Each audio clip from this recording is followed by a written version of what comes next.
Et salut à toi, bienvenue dans ce nouvel épisode du podcast Nourris ta santé. Aujourd'hui, on va parler de est-ce que manger des glaçons, ça apporte des bénéfices ou non. C'est vrai que c'est assez drôle comme sujet, on va dire, parce que manger des glaçons, ça ne vient pas à l'idée de tout le monde. Et pourtant, il y en a, je pense, surtout en été, avec le beau temps qui arrive actuellement,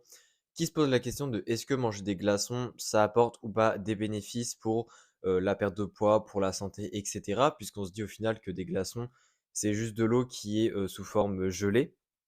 Et donc, on se demande, bah, est-ce qu'au final, ça, soit ça a des effets bénéfiques, soit ça n'apporte rien ou soit ça a même des effets, potentiellement négatifs? Et justement, aujourd'hui, j'avais envie de parler de ce sujet et plus en détail du fait que manger des glaçons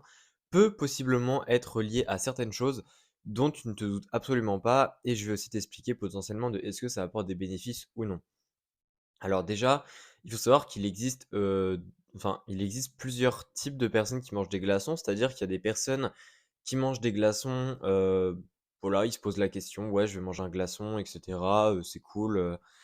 pas trop de questions». Mais il existe aussi des personnes qui mangent des glaçons de manière compulsive, c'est-à-dire qu'ils ne peuvent pas s'empêcher de manger des glaçons. Et ça paraît très étonnant dit comme ça, mais effectivement, il existe une pathologie qui se décrit par le fait de manger des glaçons de manière compulsive et c'est ce qu'on appelle la pagophagie. Et la pagophagie, justement, est un sous-type de pica. Donc, pour ceux qui ne savent pas, les pica, c'est différentes maladies en fait qui font que les personnes vont manger des choses, des objets qui ne sont pas, de la nourriture. Alors, bon, la pagophagie fait partie des pica et même si effectivement les glaçons, c'est un petit peu différent parce que ça reste quand même de l'eau et c'est pas comme si on mangeait, je sais pas moi, du papier, des choses comme ça reste quand même, on va dire quelque chose qui n'est pas considéré comme un aliment. Évidemment, on peut en manger parce qu'on en met dans les boissons et cetera. Bon, ça accompagne certains aliments, mais c'est pas en tant que tel considéré comme des aliments et donc la pagophagie fait partie des pica et justement la pagophagie, ce sont des personnes qui mangent de manière compulsive des glaçons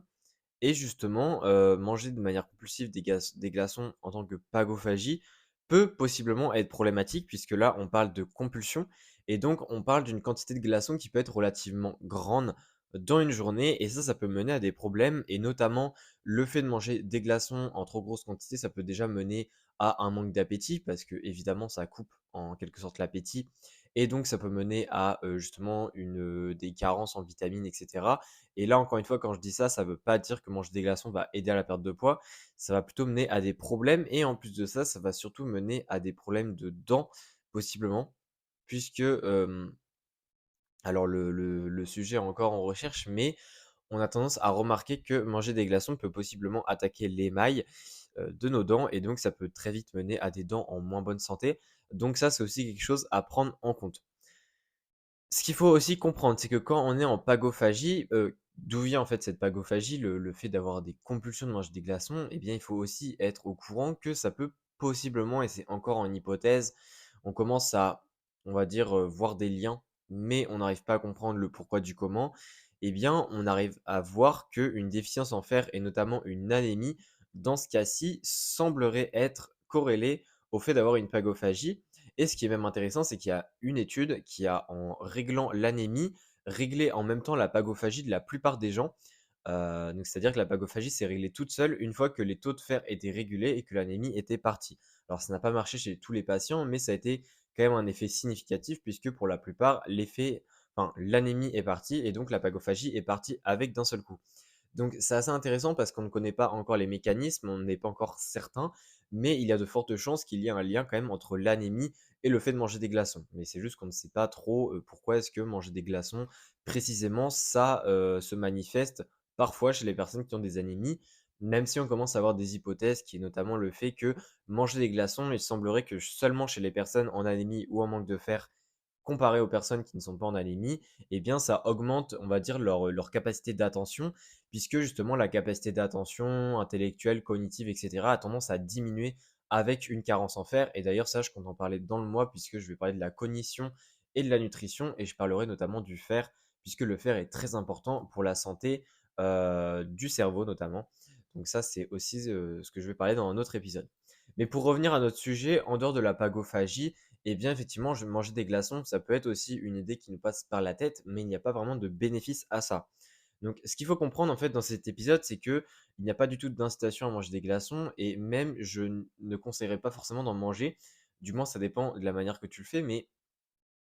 prendre des glaçons, comme le font, d'habitude les gens, dans les boissons et cetera, il y a pas de souci, mais manger des glaçons de manière individuelle, de manière isolée, je pense que ça apporte, pas de bénéfices particuliers et ça apporte même des, potentiels effets négatifs à long terme, notamment sur les dents, possiblement sur les carences et cetera. Donc moi, je le conseille pas et aussi pour ce qui est de la pagophagie, si tu as tendance à manquer un petit peu de fer ou alors à être assez juste en fer, je trouve que c'est quand même intéressant de garder ça en tête que ça peut être, la pagophagie, une manifestation possiblement de l'anémie ou alors du manque de fer. Donc voilà, ça c'est vraiment à garder en tête et sinon, bah, j'espère que cet épisode t'aura plu. Alors c'est assez court comme épisode, mais je trouvais que le sujet était quand même intéressant à traiter. Donc n'hésite pas à laisser une note sur le podcast si ça te plaît et encore une fois, dans ce mois-ci, je vais parler de la cognition, de tout ce qui est mémoire en lien avec la nutrition. Donc reste connecté, on se retrouve pour un nouvel épisode. Ciao, ciao.